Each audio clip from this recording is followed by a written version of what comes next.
పాకిస్తాన్ ఆఫ్ఘనిస్తాన్ మధ్య భీకర పోరు, కొనసాగుతున్న బాంబుల వర్షం. పాకిస్తాన్ ఆఫ్ఘనిస్తాన్ మధ్య భీకర యుద్ధం కొనసాగుతోంది. వరుస దాడులతో ఇరు దేశాల సైనికులు పిట్టల్లా రాలుతున్నారు. ఇప్పటి వరకు పాకిస్తాన్కు చెందిన సైనికులు 60 మంది చనిపోయినట్లు ఆఫ్ఘనిస్తాన్ తెలుపగా, పాక్ మాత్రం 200 మందిని లేపేసినట్లు ప్రకటించుకుంది. భారత్పై పహల్గాంలో ఉగ్రదాడి చేయించిన పాకిస్తాన్ ప్రభుత్వానికి మన దేశం ఆపరేషన్ సింధూర్ పేరుతో చావు దెబ్బ కొట్టింది. ఆ దేశ ప్రభుత్వం, సైన్యం అనధికారికంగా పెంచి పోషిస్తున్న ఉగ్రవాద శిబిరాలను తుత్తునీయలు చేసింది. కేవలం పాకిస్తాన్లోనే కాదు, ఆ దేశం ఆక్రమణలో ఉన్న జమ్మూ కాశ్మీర్లో ఉన్న ఉగ్రవాద శిబిరాలపై విరుచుకుపడింది. అంతేకాదు, వారిని కోలుకోలేని దెబ్బ కొట్టింది.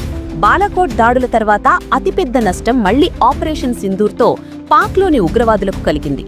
మరోవైపు మన దేశం పాకిస్తాన్ను 4 రోజుల్లో మోకాళ్లపై మన ముందు నిలబడేలా చేశాము. ముఖ్యంగా పాకిస్తాన్లో ఉన్న అమెరికాకు సంబంధించిన కొన్ని ఆయుధ కర్మాగారాలపై దాడులు చేయడంతో అమెరికా ఒత్తిడితో పాకిస్తాన్ కాళ్లబేరానికి వచ్చింది. ఆపరేషన్ సింధూర్తో అమెరికా కూసాలు కూడా కదిలిపోయాయి. దీంతో అమెరికా అధ్యక్షుడు భారత్పై పగబట్టి మన దేశానికి సంబంధించిన ఎగుమతులపై ఆ దేశంపై భారీ సుంకాలు విధించారు. దీంతో ఆ దేశవాసులకే నష్టం చేకూర్చే అంశమనే చెప్పాలి. ఇక పాక్ ఆఫ్ఘన్ సరిహద్దు ప్రాంతంలో ఇరు దేశాల పరస్పర దాడుల పర్వం కొనసాగింది. శత్రుదేశానికి భారీ నష్టం వాటిల్లజేశామని అటు ఆఫ్ఘనిస్తాన్, ఇటు పాకిస్తాన్ రెండూ ప్రకటించుకున్నాయి. ఇందులో ఎవరు నిజం చెబుతున్నారంటే, పాకిస్తాన్కు చెందిన పలు స్థావరాలపై తాలిబాన్లు విరుచుకుపడినట్లు తెలుస్తోంది. పాక్కు చెందిన 25 ఆర్మీ పోస్టులను సైతం ధ్వంసం చేశామని ఆఫ్ఘాన్ సర్కార్ వెల్లడించింది.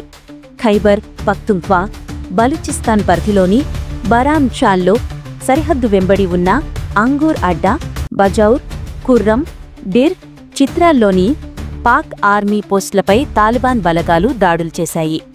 రీసెంట్గా ఆఫ్ఘనిస్తాన్ విదేశాంగ మంత్రి భారత్ పర్యటనకు రావడంతో పాకిస్తాన్ కుతకుత ఉడికిపోయింది. ఈ నేపథ్యంలో ఆయన వచ్చిన రోజే ఆఫ్ఘాన్లో పలు ప్రాంతాల్లో బాంబులతో విరుచుకుపడింది. మరోవైపు భారత్ తాలిబాన్లకు అన్ని విషయాల్లో అండగా నిలబడతామని హామీ ఇచ్చింది. ఇప్పటికే ఆ దేశానికి పలు అంబులెన్స్లను కానుకగా ఇచ్చింది.